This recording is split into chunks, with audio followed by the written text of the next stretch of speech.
Hello and welcome to Left, Right and Centre. I'm Vishnu Shom. We continue to bring you our special programming from the World Economic Forum in Davos. On the program today, some of the world's biggest thinkers and industrialists on a key theme which is being looked at in Davos, artificial intelligence. We look at the key theme of sentience and artificial intelligence. We look at the future of satellite imagery and democratizing the availability of satellite imagery. We also look at the reform of multilateral development banks.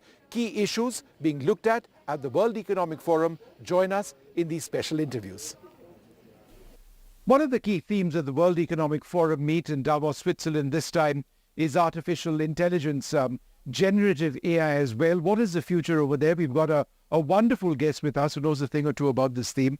Gary Cohn, Vice Chairperson of IBM. Thank you very much, sir, for being with us. WEF this time and AI almost synonymous in so many senses. There are so many around the world, and let me ask you this question first, who feel that AI would mean a loss of jobs. How would you address that? Well, first of all, thanks for having me. Look, I think AI is very important, and we're just starting to understand how important it is. Many of us have been living with AI in our lives, and I don't think we've realized it. Whether it's mapping, we all use mapping apps to get places. Mm-hmm. Whether it's a song list and how someone suggests a song for you. Now AI is beginning to evolve into more of a corporate backbone entity. Yeah. It's becoming more and more important to the way we do business. Mm-hmm. And look, AI will replace some of the menial tasks that people don't like doing. Mm-hmm. Tasks where you have high turnover and high job dissatisfaction. Mm-hmm. But historically, every time we've seen a great technological revolution or a seismic evolution in new technology, we've seen companies get bigger and bigger. Right. In fact, I'm part of the WEF AI Governance Committee, and I made this point this morning. Mm-hmm. I said, I dare anyone in this room to show me a technological innovation that made companies smaller and actually decreased the headcount of companies. And at IBM, we're actually living proof of this. Yeah. We have used AI to remove some of the jobs that we have in areas where people aren't happy doing the jobs, but we haven't gotten rid of those people. We've moved them to places where they can be more productive and be more client-facing and help us drive our business. So essentially a shift of employment structures, right? People who are employed in one area may end up elsewhere. The overall numbers would be the same. If anything, they might grow. Yeah, is what this is. The history of this tells us that when businesses become more productive, they tend to grow. Right. They don't tend to shrink in size. They tend to take the opportunity of taking those employees and redeploying them into higher value added jobs. Sure. And that's what I'm seeing in IBM, and I think other companies are seeing that as well. Let me ask you the question which affects so many people. AI is intelligent, it's growing. There are some who've said that some systems are approaching sentience. Others have said, no, let's not get ahead of ourselves. IBM deals with some of the most state-of-the-art systems and technologies and ideas when it comes to AI. Is there going to be a time when, computers can really start thinking for themselves? Well, look, when you talk about AI, and a lot of the discussion going on here in Davos is about trust. Yeah. It's about trust and governance. So what's in the AI machine? For AI to really be successful and for it to be the next leg in global productivity, and we all know to grow the global economy, we need to be more productive. Right. People are going to have to trust AI. And you get trust by having great global governance. Mm-hmm. And it's not country by country because remember, AI is cloud-based. Yeah. So companies can move their AI product almost anywhere around the world. Yeah. So we're going to need global coordination on how we regulate AI. And I think we're going to need corporate disclosure. So we believe in a lot of disclosure. What does your AI product do? Where does it get its data? Yeah. Are you protecting copyrights? What does it do with the data? Yeah. Have you tested the outcomes? Are the outcomes biased? Have you tested against bias? Yeah.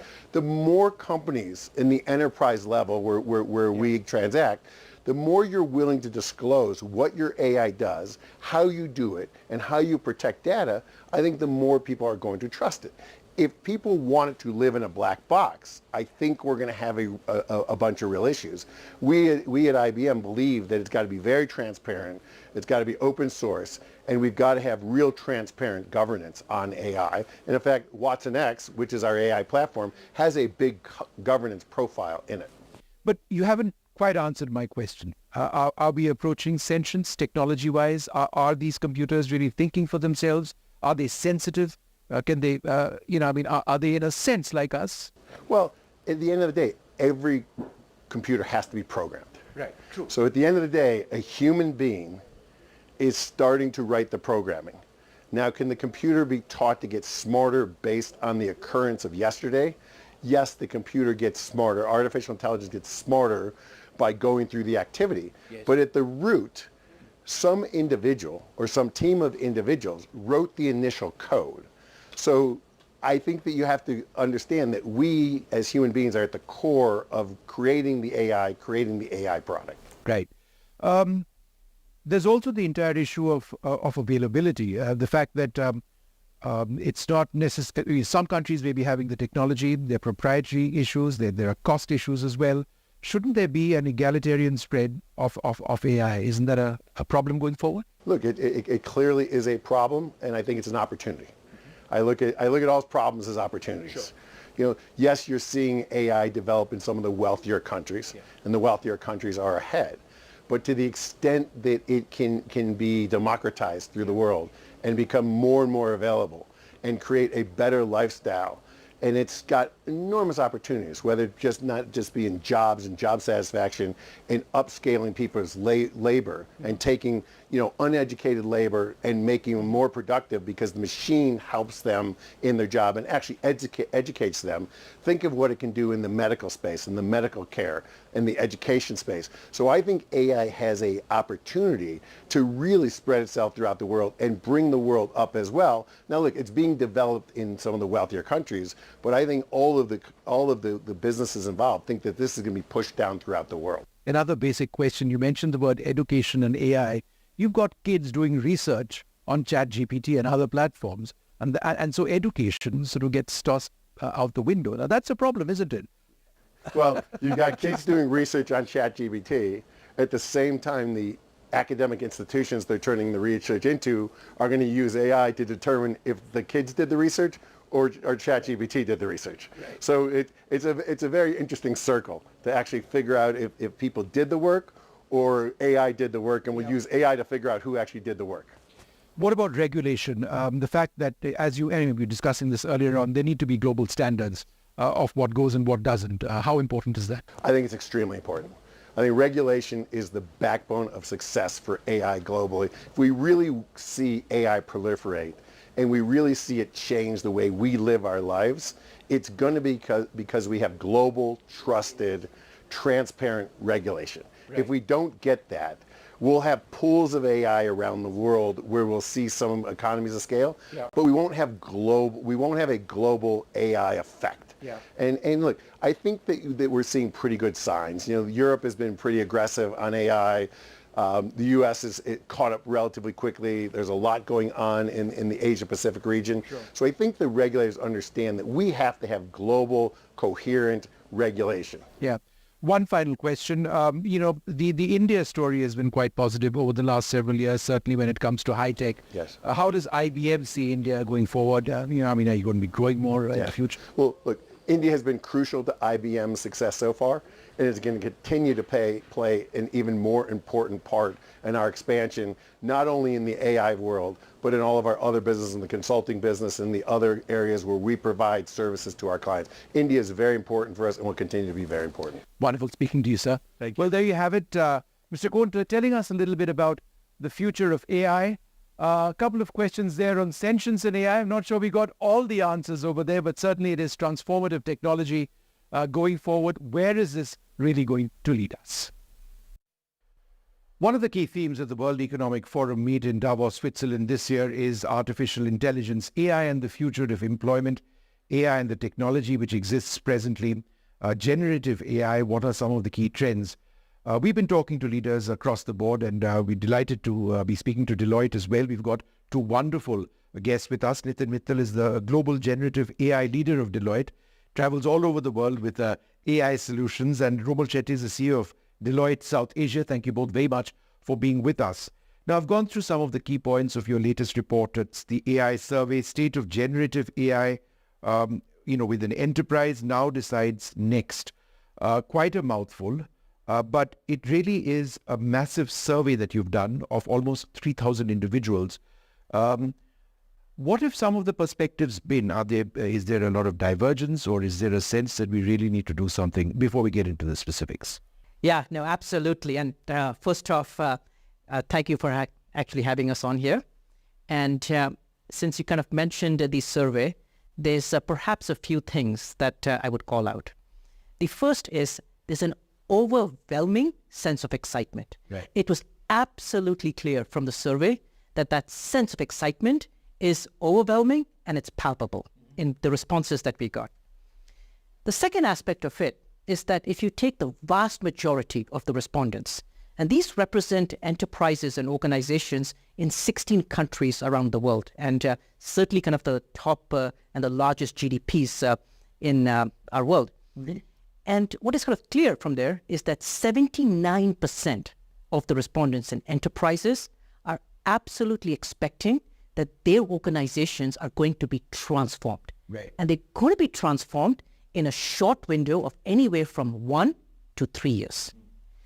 And where they think the transformation would start, and this is again a data point from the survey, where more than 50% of the respondents believe that it is going to essentially start from efficiency, productivity, and cost reduction. Right. That's the first wave before innovation and growth perhaps being the second wave. What are some of the reactions that you're getting in India, firstly in very broad terms? So one, I think the Indian participation is also significant. I think we are number 2 in terms of participation, over 200 respondents. Clearly in the Indian boardrooms, as well as, of course, coming out of the survey, there's a lot more conversation around AI. There's a lot more conversation around how it's going to disrupt their business models, and a lot more conversation around skilling. Yeah. Because that's also an important element. So clearly India is sort of in the same phase of what's happening globally, but the interest, at least I would say, is a little bit more because we're number 2 just after the US. Sure. Talent retention is obviously something which is a bit of a concern. There are employees around the world saying that, am I going to lose my job? Is AI going to replace me? Organizations looking at whether that is possible or not as a cost-cutting measure. So how do organizations deal with, for example, talent retention, issues of risk and governance? Yeah, now this is a topic, frankly, that is of concern and being deliberated by not only enterprises, but also many government agencies. And in my sort of global role, we tend to see this practically every economy. It doesn't matter whether it's an OECD, whether it's an emerging economy, we kind of tend to see this. What I would kind of say is this. Yes, there is the concern as it relates to potential job losses. Right. But frankly, the history of the advancement of technology through different eras have always shown that there's the initial concern around job losses because of the unknown, because of the change. And we, from a human species, always essentially kind of have that trepidation of change. But history has also shown us that inevitably, as the technology kind of gets mainstream, as it is adopted, and people start understanding, comprehending, and learning, it actually leads to better forms of doing work. It leads to a higher quality of work that is actually kind of conducted. It leads to an elevated experience. And at the end of the day, it ends up creating a lot more jobs. Right. That is absolutely expected, even with generative AI. Now, the type of jobs will certainly change. It doesn't necessarily mean there would be less jobs in society or less jobs in businesses. But what we do, where we are expected to focus, what we are expected to learn, and how we have to adapt is something that we have to be very thoughtful of. There's the entire issue of inequality as well, the worry that some of the AI being developed, and of course there are different solutions for different companies. A is very expensive, B, it could be heavily proprietary, Therefore, some countries, some organizations, different parts of the world may not be able to afford it, may not be able to get it even if they want it. Is that a worry?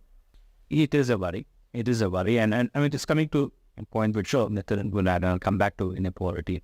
I think two things. One is, if you look at AI, finally is based on data, right? You need data to do whatever algorithms you want to design and create.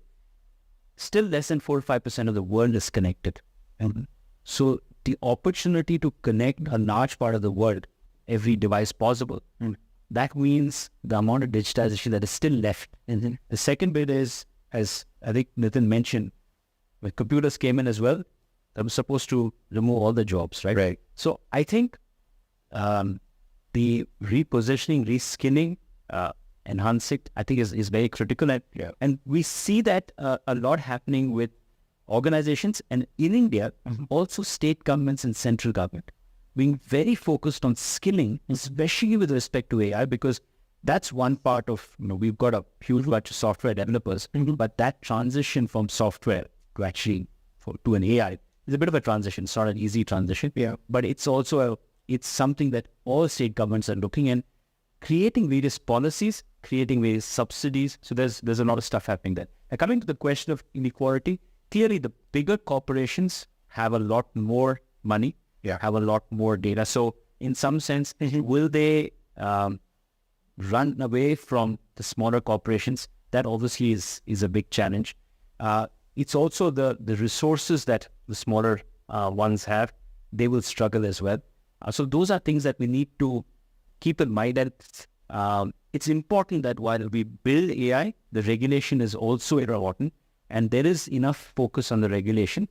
At the same time, ensuring that innovation does not break down. And at least from a data point, from an India perspective, Nitin knows more, but is that clearly India Inc.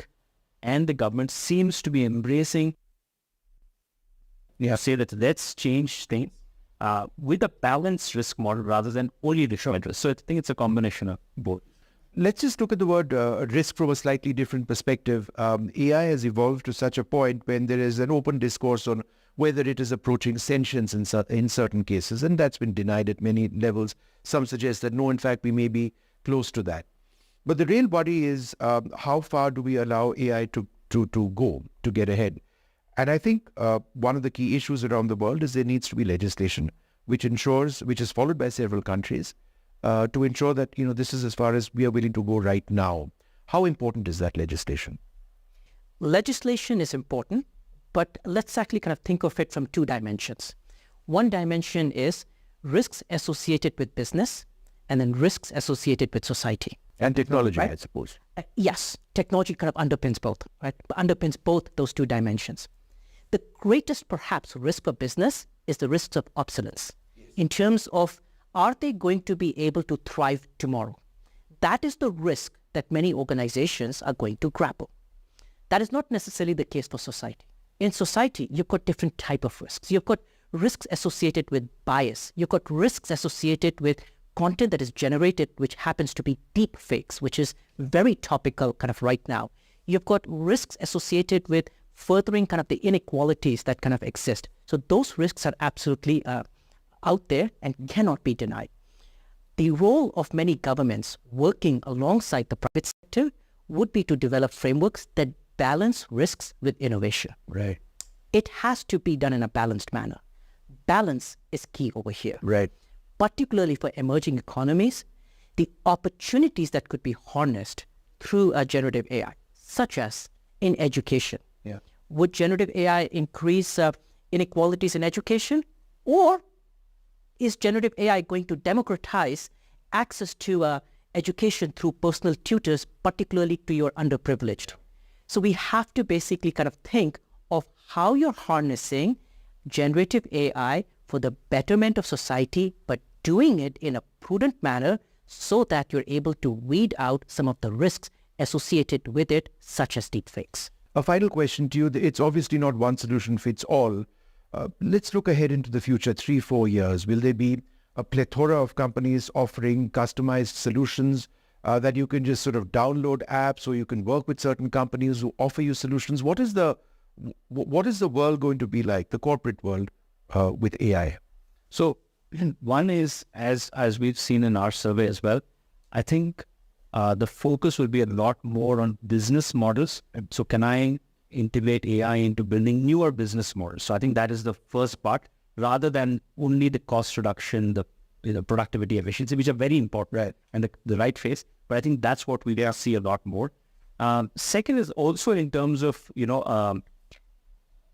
India obviously has a significant bunch of startups and others. Yeah. So you will see one shift, and I'm hoping to see that shift, is to move from software services to product development, because AI is a lot more, and that's a real big mindset shift, because software development is different services to a product development, and I think in the 3-4 years we will see that.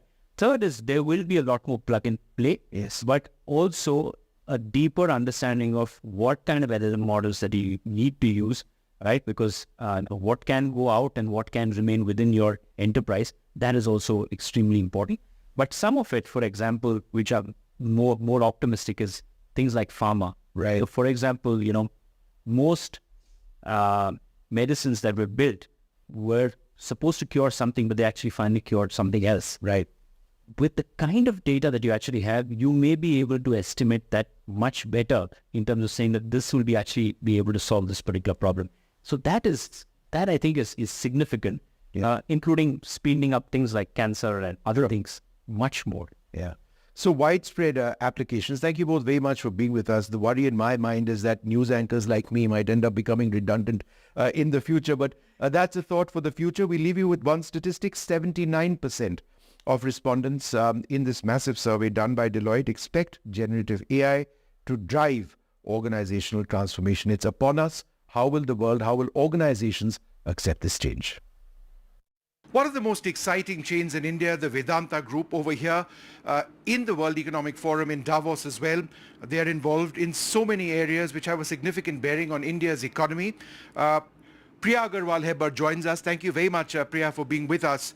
Now, your group is diverse. You deal with so many areas, but one of the areas which is really interesting is the semiconductor space.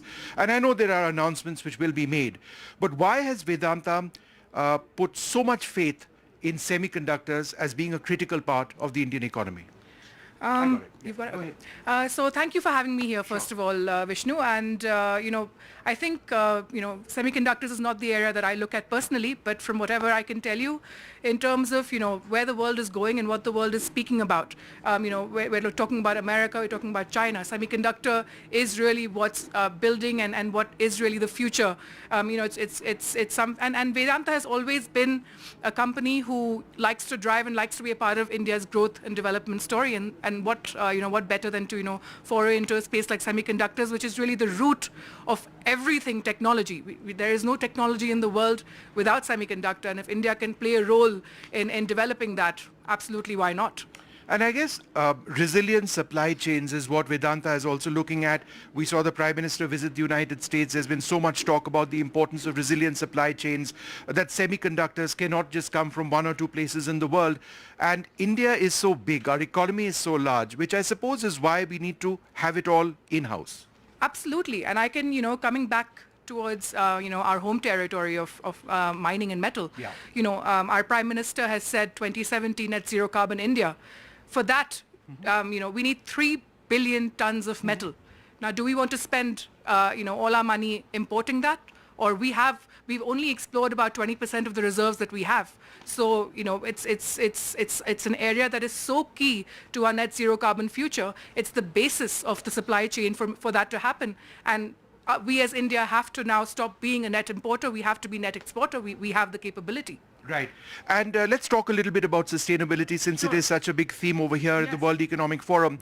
It's also core to your group's beliefs, because it's not just the corporate beliefs, it's also the India goals which you have to sort of work towards. Tell us a little bit about what you're doing. So, a few years ago, the term ESG was coined. And we got McKinsey in to work with us and benchmark and really devise and tell us what is the best way forward for a natural resources company in the area of ESG. And they came up with 9 goals. May it be net zero carbon before 2050, may it be going water positive before 2030, may it be impacting the lives of 100 million women and children. These are the kind of targets that we've taken and set along with McKinsey. And we've set up a very powerful committee to make this happen.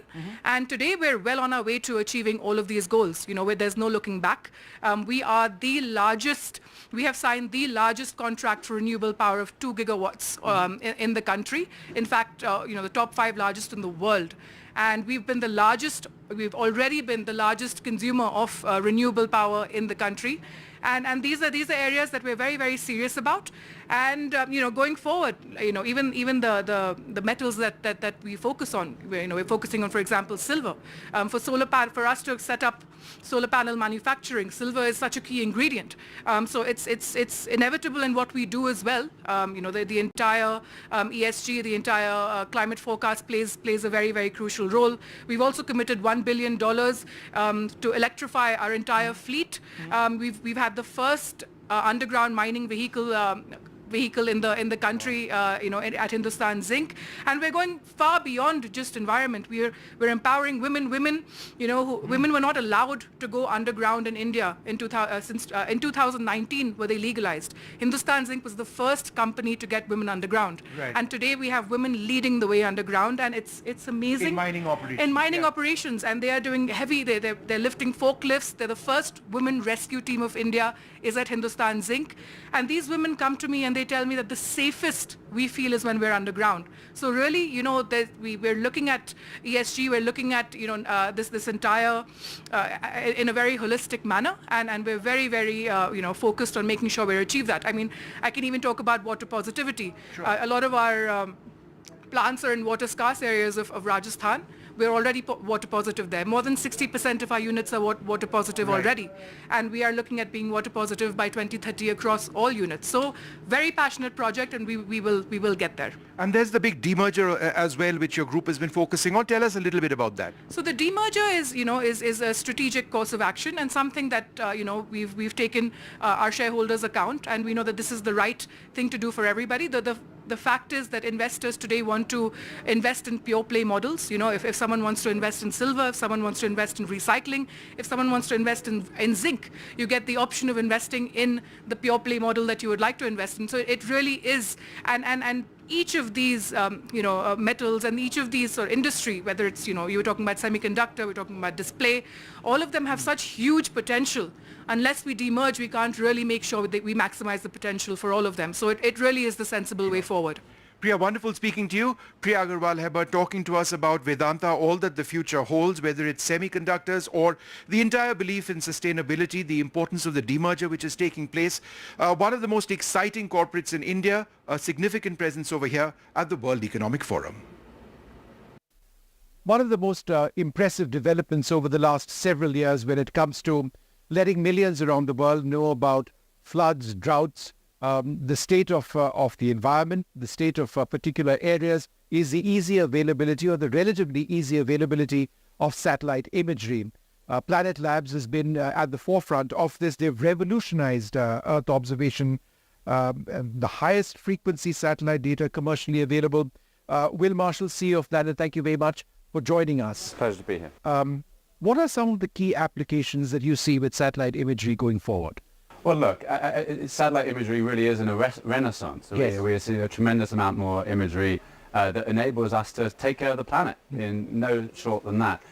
Here in Davos, you see all the needs.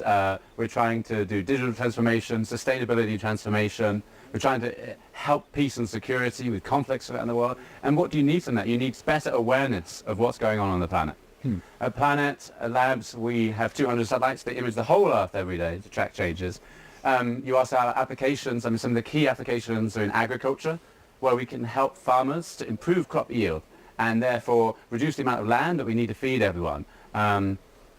We work with disaster response, you mentioned, right? So after floods and fires and earthquakes and so on, we can bring in data quickly afterwards to help the relief operators, to help the Red Cross, or to help the emergency response.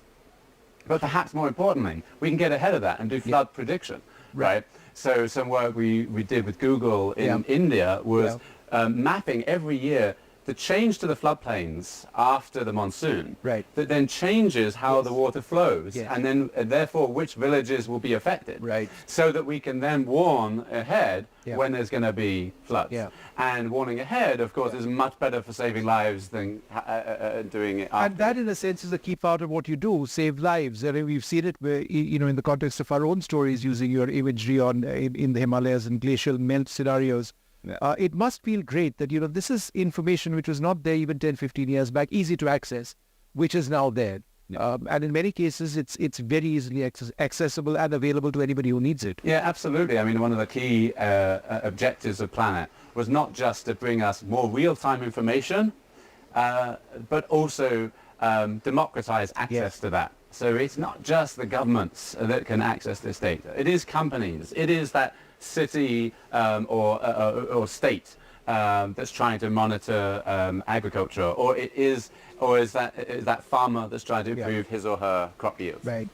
But then I presume you do run into problems with government saying that, hello, you've got your satellites watching every little bit of our country and the military installations, this, that, and the other.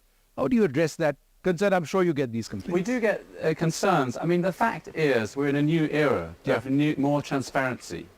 And I think ultimately this is going to be a good thing. And I'm not dismissing the concerns. There are concerns. But what I would say is that the more we understand each other, if different countries understand what each other are doing, the more likely we'll have peace and prosperity. Yeah. Because the fact is, if you look back in history, the times of war were when people didn't know what each other were doing. It was when we mistakenly assumed things. In the Cold War, classically, when the US had missiles in Turkey and the Russians didn't know, or vice versa, when the Russians had missiles in Cuba and the US didn't know, that's when you almost had a hot situation. Yeah. When we all know about each other's activities, we're more likely to prepare and plan for that accordingly. So I think transparency leads to accountability on the sustainability, and we've got to transition to a sustainable economy, and helps enable peace and security. A final question, are we in the future likely to see even higher resolution imagery? Because the moment you get into 5 meter resolution, then it becomes problematic to some. For journalists like me, it's billion. But absolutely. I mean, the data is just going to get better and better. We're going to see more higher resolution, more frequent. How so? Even we just launched the first tech demo of a satellite that will enable us to go from 50 centimeter resolution to 30 centimeter resolution. So there's an improvement. But also spectral resolution will be improved. That means the number of colors. We see with 3 colors, red, green, and blue. But our satellites see in 8 colors.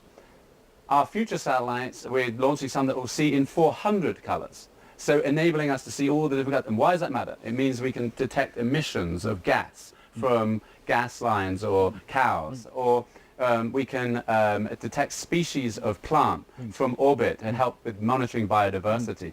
So the data is going to get better and better, but I think there's a more important development, which is AI. Yes. What is happening with AI is revolutionizing what you can do with this data. Right. It's enabling you to find anything across a whole large region. It has big applications for defense and intelligence. It has big and important applications for democratizing the value, because in principle, anyone, just like you can get access to ChatGPT and suddenly understand more things and have things explained your way, this enables the personalization of satellite data. We are going to see a wave of AI on top of satellite data, enabling and flourishing field of applications on top of satellite data. Wonderful speaking to you. Thank you so much for sparing some time. Thanks very much indeed.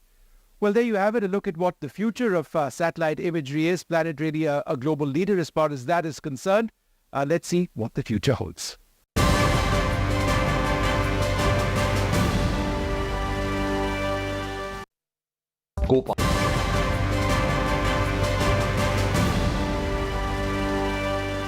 One of the key themes of the World Economic Forum meet in Davos, Switzerland this time is artificial intelligence, generative AI as well. What is the future over there? We've got a wonderful guest with us who knows a thing or two about this theme. Gary Cohn, Vice Chairperson of IBM. Thank you very much, sir, for being with us. WEF this time and AI almost synonymous in so many senses. There are so many around the world, and let me ask you this question first, who feel that AI would mean a loss of jobs. How would you address that? Well, first of all, thanks for having me. Look, I think AI is very important, and we're just starting to understand how important it is. Many of us have been living with AI in our lives, and I don't think we've realized it. Whether it's mapping, we all use mapping apps to get places. Whether it's a song list and how someone suggests a song for you. Now AI is beginning to evolve into more of a corporate backbone entity. Yeah. It's becoming more and more important to the way we do business.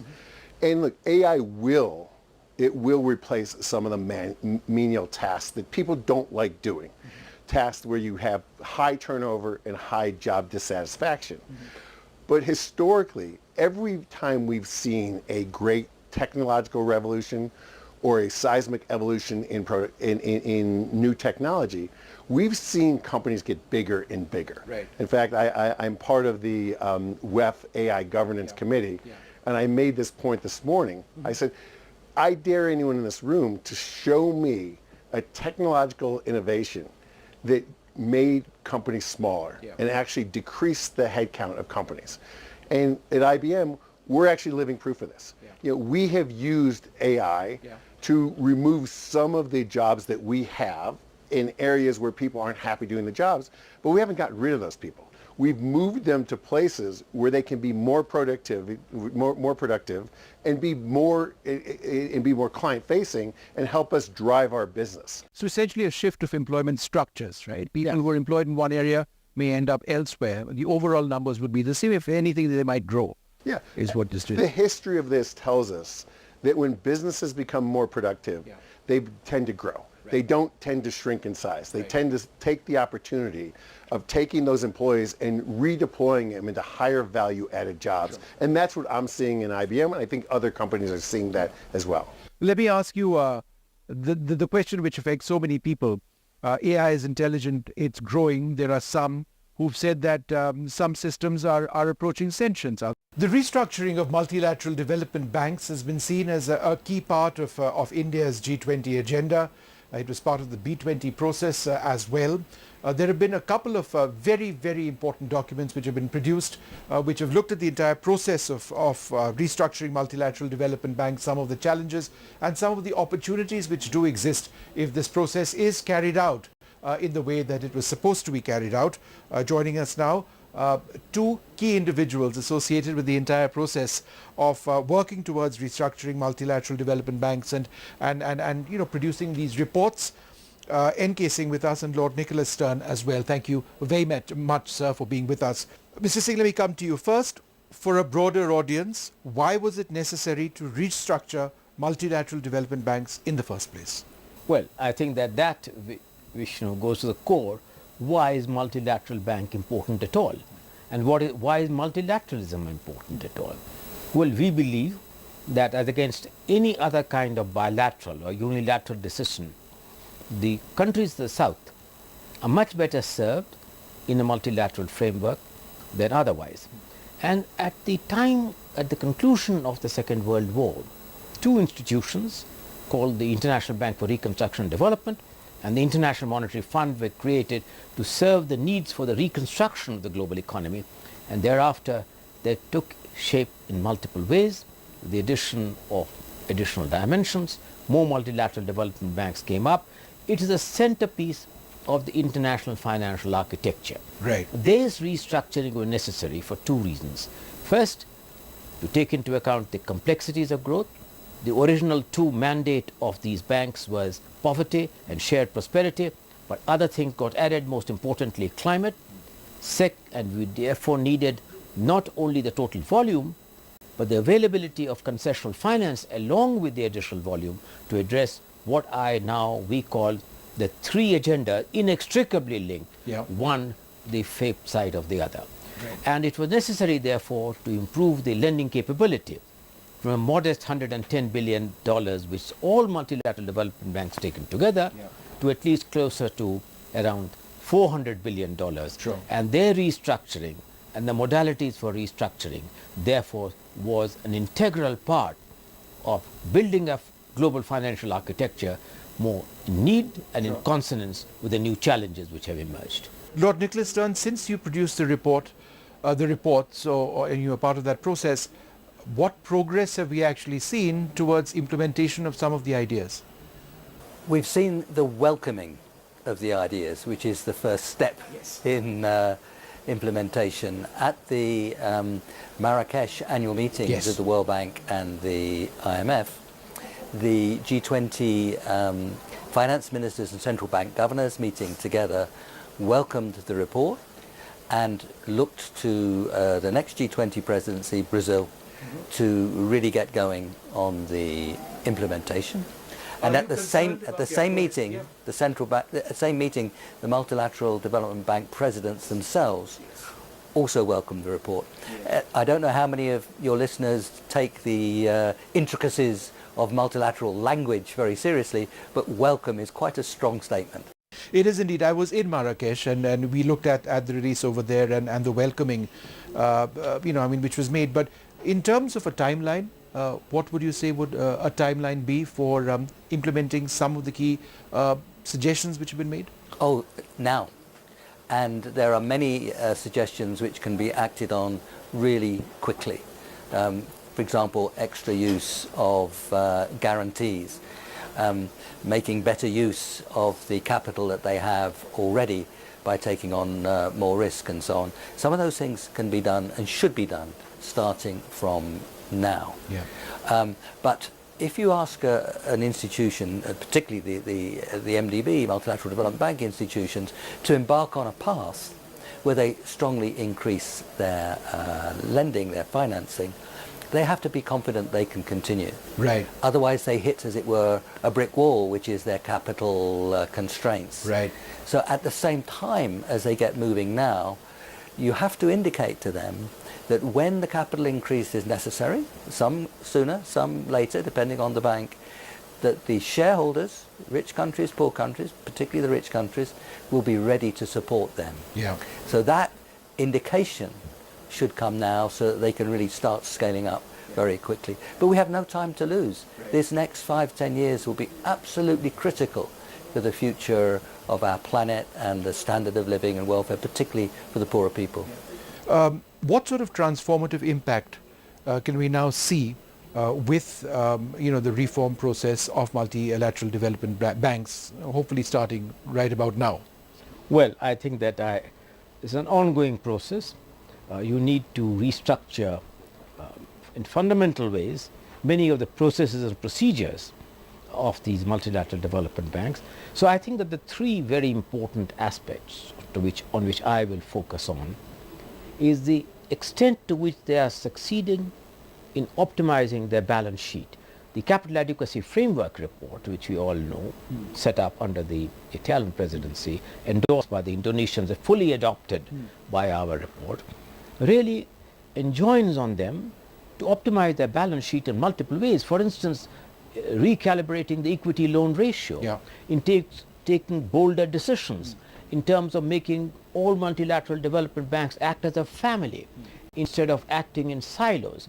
Those things can be done pretty quickly. Second, I do believe that the processes and procedures of these multilateral development banks, to give you an example, Vishnu, an average time taken from the loan application to a World Bank to disbursement is 27 months, pretty atrocious. Things have changed. That should be brought down to perhaps 10 months or 8 months. Second, I think instead of really only waiting and doing on their own balance sheet, and that is crucial, of attracting private capital. We expect that $500 billion of private capital is necessary. And what kind of changes in procedures and processes will enable the attraction of private capital? We have made some recommendations in our report, like on how to mitigate foreign exchange risk, on how to really make more effective use of guarantees, how to make more effective use in terms of a blending between different kinds. So I think that private capital would be attraction of private capital. So I think that the volume of lending, the ability to optimize the balance sheet, changes in processes and procedures, and the attraction of private capital to meet the challenges of enlarged financing needs, which is necessary to meet the challenges which the global economy faces today. Sir, doesn't this come with risks as well? If you enhance the amount of lending that goes on, the questions would be asked on whether governments would be in a position to repay. Therefore, are there internal safeguards which exist? The most risky strategy of all is to do very little. Doing very little takes us into very dangerous territory which is not just bad for the planet, it's bad for the people of the planet, for their living standards, for the incomes across the world. That's the kind of risk that we run. So the most risky and unrealistic strategy, in our view, is to do very little. So we have to do a great deal more, because we're talking about increases in investment in emerging markets and developing economies of 3 or 4 percentage points of GDP. That's a major increase, but it actually is perfectly feasible. India itself has had much higher investment rates in the past than at the moment. It's perfectly possible to do those increases, but they're going to be majority private sector or close to majority private sector, and they cannot go there without the kind of risk sharing that my great friend and colleague N.K. Singh was talking about, sharing that risk. So they have to do it in a way where the multilateral development banks take on more of the risk than they have done in the past. Yeah. We speak about bigger, bolder, better. Right. Bigger is more financing, bolder is taking more risk, and better is all the ways of working more effectively that NK has just described. Yeah. If you do that, then you manage the risks better than we've done in the past. Will there be risks from this expansion? Of course. There'll be much bigger risks from not doing it. Right. Mr. Singh, over here at the World Economic Forum, sustainable climate is something which is a key theme. Financing sustainability is another issue altogether. The move to new technologies requires capital investment. It requires the availability of capital funds in different markets across the world. Some nations more poor, some nations richer. How do you believe a reform in the multilateral bank scenario can actually address that key concern on who pays for new technologies to avoid climate change? Well, very frankly, this is a much larger issue, because I'm sure Nick would have wanted to add that if assuming that the world at the very base level requires $4 trillion a year in terms of investment, what we have given is to address the issue of $1 trillion, 500 billion coming from concessional and non-concessional finance, 500 billion coming from private capital, and the rest 3 trillion coming from domestic resource mobilization. Now that really entails deeper structural changes to improve the growth potential, the tax buoyancy of individual countries. And that's an area where I do believe that both the bank and the fund and multilateral development banks in general will have to work towards how to improve the domestic resource mobilization and capability of the countries themselves to be able to meet and manage a substantial part of the financial burden for a more orderly transition to an era of more sustainable growth. Would you like to add to that how the funds available in multilateral development banks can actually result in a positive change, to avoiding or ensuring that we don't go beyond 1.5 degrees? The reason that we've got into this difficult position of already being very close to 1.5 degrees is because we have not invested enough in the new and the clean.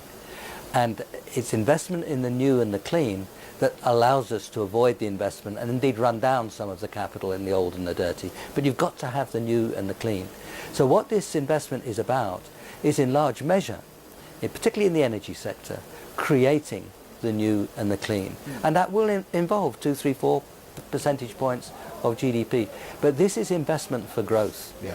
It is the clean is cheaper than the dirty across most of electricity, close to clean cheaper than the dirty through much of road, surface transport now through electric vehicles. It's where the big innovation comes.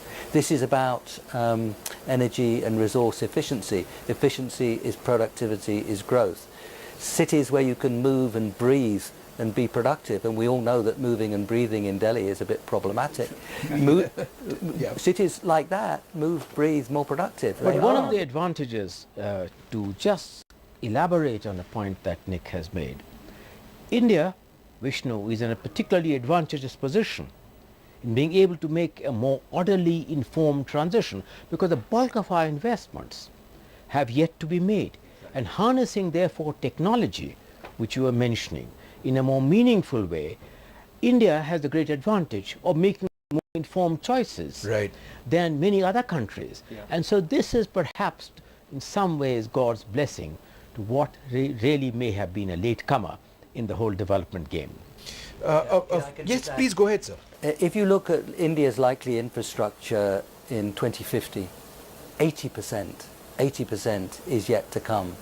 If that can be clean and efficient and easy to use, then that is enormously beneficial for the whole of the Indian population, producers and consumers. And we've seen that India has the entrepreneurship to make that happen. But it does involve increasing investment, and it does involve managing the risk of that investment. There, internally in India, domestic resource mobilization, very important, but so too the external partnership with the MDBs.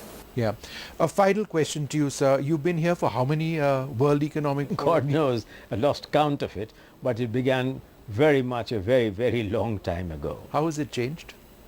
I would say in three ways. First and foremost, I think in terms of the complexity of the World Economic Forum keeping pace. Vishnu, I don't know when you came first. 5 years back. But before that, the number of hotels, the number of people, the number of stakeholders, the number of corporates who came here, the diversity has changed beyond recognition. So that's one big change. Second, when I initially came, India was a comparatively nascent story. People were watching with wary eyes which way it will go in terms of political stability and economic decision making. So that was the general mood for many years. That has been, third and final, a tectonic shift, that in terms of India becoming a favorite destination and a favorite capital for global investors, in terms of having an economic policy which is far-sighted, a political leadership deeply committed to growth, deeply committed not only to inclusive growth and poverty alleviation, but deeply committed to addressing issues of efficient infrastructure, enhancing its domestic resources, export capability, and harnessing technology in a manner which is more meaningful. I'd like to thank both of you very much for joining us. The reform of multilateral development banks, absolutely critical going forward. It's something which directly impacts the lives of billions around the world.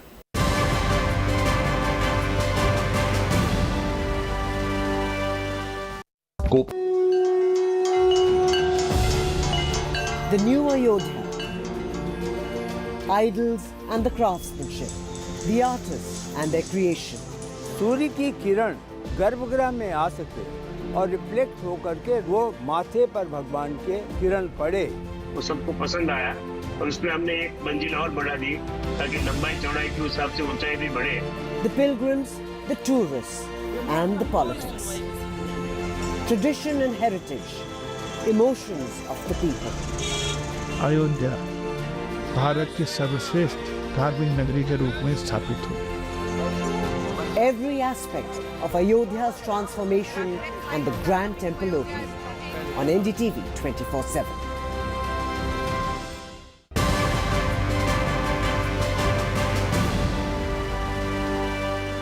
One of the most exciting chains in India, the Vedanta Group over here in the World Economic Forum in Davos as well.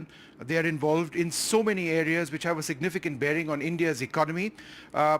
Priya Agarwal Hebbar joins us. Thank you very much, Priya, for being with us. Now, you know, your group is diverse. You deal with so many areas, but one of the areas which is really interesting is the semiconductor space. And I know there are announcements which will be made. But why has Vedanta put so much faith in semiconductors as being a critical part of the Indian economy? You've got it. Okay. So thank you for having me here, first of all, Vishnu. And I think semiconductors is not the area that I look at personally, but from whatever I can tell you, in terms of where the world is going and what the world is speaking about, we're talking about America, we're talking about China. Semiconductor is really what's building and what is really the future. It's some and Vedanta has always been a company who likes to drive and likes to be a part of India's growth and development story. And what better than to foray into a space like semiconductors, which is really the root of everything technology. There is no technology in the world without semiconductor, and if India can play a role in developing that, absolutely, why not? And I guess resilient supply chains is what Vedanta is also looking at. We saw the Prime Minister visit the United States. There's been so much talk about the importance of resilient supply chains, that semiconductors cannot just come from one or two places in the world. And India is so big, our economy is so large, which I suppose is why we need to have it all in-house. Absolutely. And I can, coming back towards our home territory of mining and metal. Yeah. Our Prime Minister has said 2070 net zero carbon India. For that, we need 3 billion tons of metal. Now, do we want to spend all our money importing that, or we've only explored about 20% of the reserves that we have? So it's an area that is so key to our net zero carbon future. It's the basis of the supply chain for that to happen. And we as India have to now stop being a net importer. We have to be net exporter. We have the capability. Right. And let's talk a little bit about sustainability, since it is such a big theme over here at the World Economic Forum. It's also core to your group's beliefs, because it's not just the corporate beliefs, it's also the India goals which you have to sort of work towards. Tell us a little bit about what you're doing. So, a few years ago, the term ESG was coined. And we got McKinsey in to work with us and benchmark and really devise and tell us what is the best way forward for a natural resources company in the area of ESG. And they came up with 9 goals. May it be net zero carbon before 2050, may it be going water positive before 2030, may it be impacting the lives of 100 million women and children. These are the kind of targets that we've taken and set along with McKinsey. And we've set up a very powerful committee to make this happen. And today we're well on our way to achieving all of these goals, where there's no looking back. We have signed the largest contract for renewable power of 2 gigawatts in the country. In fact, the top 5 largest in the world. Priya, wonderful speaking to you. Priya Agarwal-Heber talking to us about Vedanta, all that the future holds, whether it's semiconductors or the entire belief in sustainability, the importance of the demerger which is taking place. One of the most exciting corporates in India, a significant presence over here at the World Economic Forum.